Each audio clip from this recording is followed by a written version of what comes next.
É grande o número de pessoas que sofrem por mais ou menos tempo de distúrbios do sono. Da mesma forma, é grande o consumo de pílulas para dormir. Assim como a fome e o sexo, o sono é uma necessidade humana básica. Passamos 1/3 de nossa vida dormindo. Um lugar seguro, saudável e confortável para dormir é de vital importância, tanto para os homens como para os animais. Assim como os animais cansados, as pessoas fatigadas se dispõem a percorrer grandes distâncias até encontrar um pouso seguro para dormir. Reagimos com grande irritação quando perturbam nosso sono e achamos que a falta de sono representa uma grande ameaça. Dormir bem é, em geral, associado a um amplo espectro de circunstâncias. Uma determinada cama, uma posição específica, um certo horário do dia e etc. Qualquer modificação nessas circunstâncias pode perturbar o sono. Dormir é algo estranho. Todos somos capazes de fazê-lo, mesmo sem ter aprendido, e apesar disso, não fazemos a menor ideia de como o sono funciona. Passamos 1/3 parte da nossa vida nesse estado específico de consciência, e ainda assim, quase nada sabemos sobre ele. Ansiamos pelo sono e, no entanto, muitas vezes nos sentimos ameaçados pelo mundo do sono e dos sonhos. Temos sempre a tentação de recusar esses temores incipientes como expressões como "afinal era apenas um sonho", ou ainda "os sonhos são como nuvens, não têm consistência". Mas, se formos honestos, temos de confessar que, para nós, o sonho tem a mesma sensação de realidade com que sentimos a vida. É tão real quanto nossas atividades cotidianas. Quem meditar sobre essa correlação talvez possa entender melhor a afirmação segundo a qual nossa consciência diária também é uma ilusão, que um sonho é como uma consciência noturna e que ambos os mundos existem apenas na nossa mente. De onde parte a crença de que a vida que vivemos no dia a dia é mais real ou autêntica do que a nossa vida nos sonhos? O que nos dá o direito de dizer que se trata apenas de um sonho? Toda experiência que for feita pela consciência é igualmente real. Tanto faz que a denominemos de realidade, sonho ou fantasia. Pode ser um jogo de pensamentos bem proveitoso repolarizar nossa habitual visão da vida diária e da vida onírica e imaginar que no sonho vivemos uma continuação da vigília, que é ritmicamente interrompida todos os dias. Wang sonhou que era uma borboleta. Ele estava sentado nas flores no meio do gramado. Ele voava de um lado para outro, feliz. Então acordou. Não sabia mais se era Wang que sonhava que era uma borboleta ou se era uma borboleta que sonhava que era Wang. Essas repolarizações são um bom exercício para nos alertar para o quanto é natural que nem uma coisa nem outra seja mais verdadeira ou real. Estar desperto e dormir, consciência diurna e noturna, são polaridades que se compensam mutuamente. De maneira análoga, o dia e a luz correspondem ao estado desperto, à vida, à atividade. A noite corresponde à escuridão, à tranquilidade, ao inconsciente e à morte. Analogias: Yang, masculino, hemisfério cerebral esquerdo, fogo, dia, estar desperto, vida, bem, consciente, pensamento, racional. Yin, feminino, hemisfério cerebral direito, água, noite, dormir, morte, mal, inconsciente, sentimento irracional. Dentro dessas analogias arquetípicas, a tradição popular ainda descreve o sono como o irmãozinho da morte. Sempre que vamos dormir, relaxamos nossos controles, desapegamos-nos das intenções, abandonamos toda participação ativa. O sono exige de nós total confiança e submissão, uma entrega ao desconhecido. De forma nenhuma, podemos forçá-lo ou controlá-lo mediante a vontade ou o esforço. O menor ato de vontade representa o melhor modo de se manter o sono afastado. Nada mais podemos fazer além de criar as condições corretas para o sono. Em seguida, temos apenas de esperar que ele nos envolva, que de fato chegue. Não temos a mínima chance de observar o processo. A própria observação nos impediria de adormecer.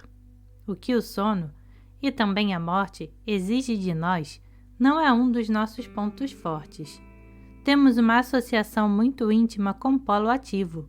Ficamos demasiado orgulhosos de nossos feitos. Dependemos bastante do nosso intelecto e do nosso controle sobre a realidade.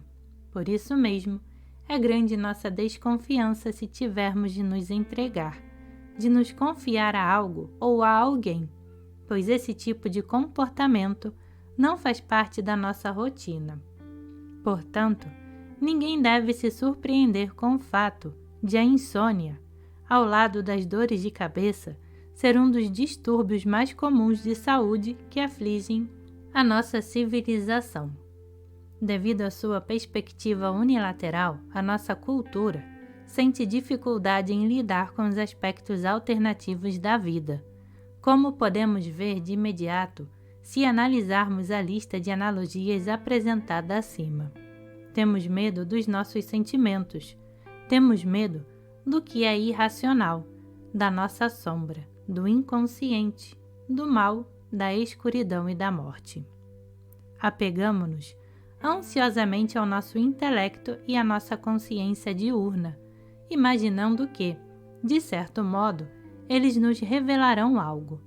Mas quando se trata de relaxar, somos acometidos pelo medo, pois imaginamos ter muito a perder.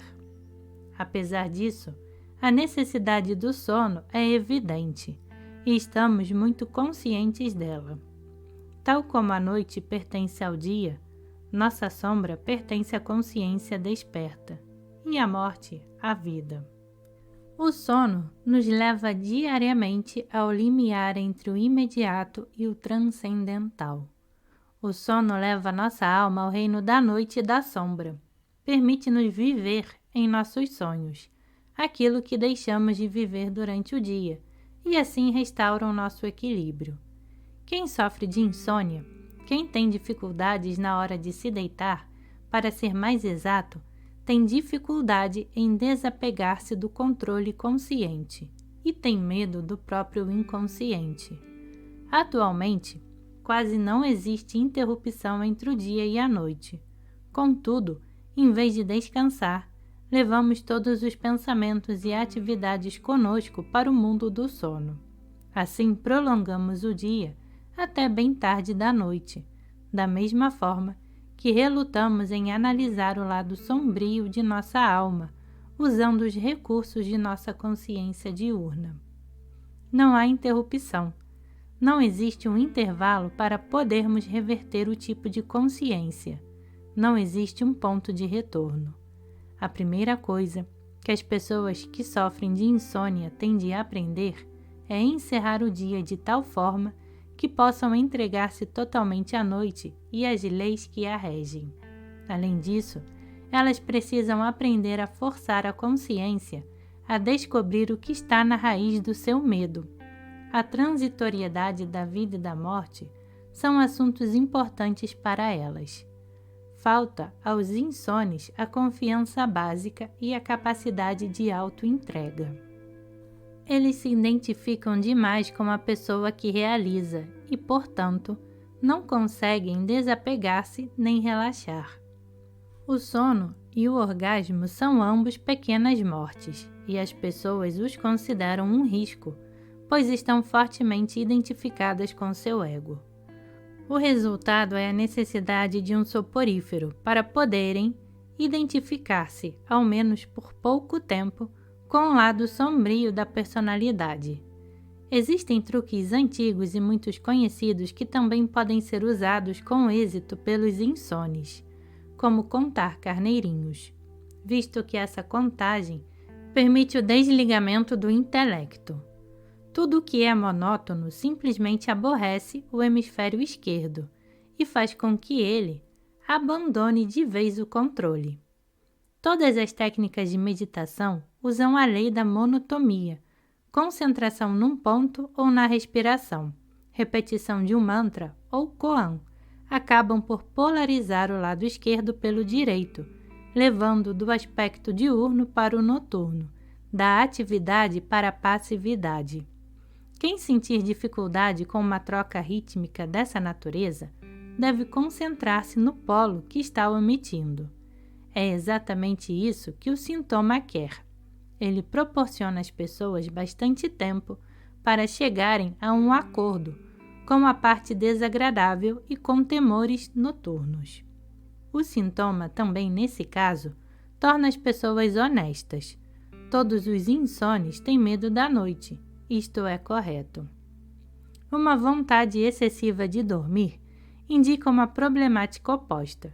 Quem tiver dificuldade para acordar, apesar de ter dormido o suficiente, deve analisar o seu medo diante das exigências e das atividades do dia. Acordar e iniciar um novo dia significa tornar-se ativo, significa agir e, portanto, assumir responsabilidades.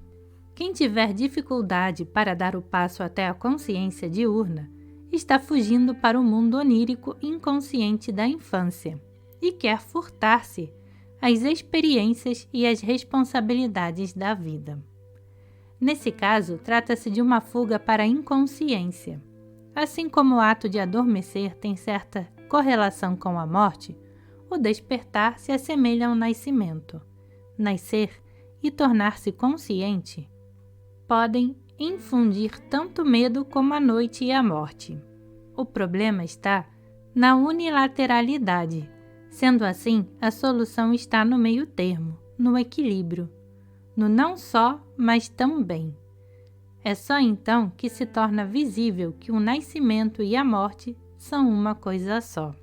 A insônia deve servir de motivo para se fazer as seguintes perguntas: até que ponto dependo do poder, do controle, do intelecto e da observação? Acaso posso me desapegar? Como desenvolvo minha capacidade de entrega e minha sensação de uma confiança básica? Acaso me preocupo com o lado sombrio da minha alma? Quão grande é o meu medo da morte? Já me reconciliei o suficiente com ela? Uma necessidade exagerada de dormir suscita as seguintes questões: ando fugindo da atividade, da responsabilidade, da conscientização? Vivo num mundo quimérico e tenho medo de acordar para a realidade da vida?